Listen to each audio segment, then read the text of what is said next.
The Club World Cup has always been the biggest competition in club football, at least from a Brazilian perspective. I'm Ricky Ravina and I talk about Brazilian football, international football, and so much more about the beautiful game. And I'm honestly tired of hearing people saying that nobody cares about the Club World Cup. I heard that so many times when this competition used to have 7 teams, the host country, plus the 6 continental champions.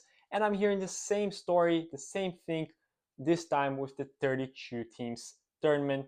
And honestly, there are some valid points. This competition is being played in the United States at the worst possible time, where people in the US they don't have really a club that they want to support. And the same vibe as the a normal World Cup with nations.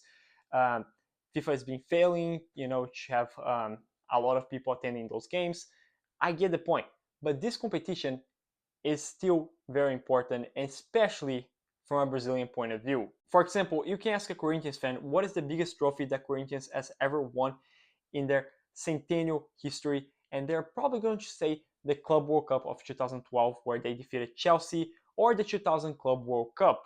Same thing for international fans. They're going to say the Club World Cup that they won in 2006 against no other than Barcelona of Ronaldinho and young Lionel Messi. And the same thing for São Paulo fans. They're going to say the 2005 Club World Cup where they defeated Liverpool.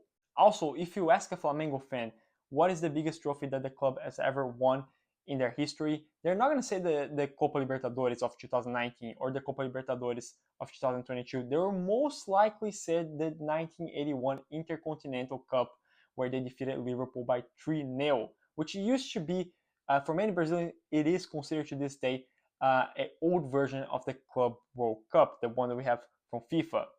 And we are seeing how serious all the Brazilian teams are taking for this competition this year, as Flamengo defeated Esperance from Tunisia today, and yesterday we saw Botafogo defeating Seattle Sounders. And let's not forget Palmeiras that was able to tie against Porto yesterday and play a much better game than Porto, which shows how the Brazilians are taking serious for this competition. And let's not forget the fans who are really in full support for their club in this competition. So when you say that nobody cares about the Club World Cup or about this edition of the Club World Cup specifically, don't forget the only country with 5 stars in their badge.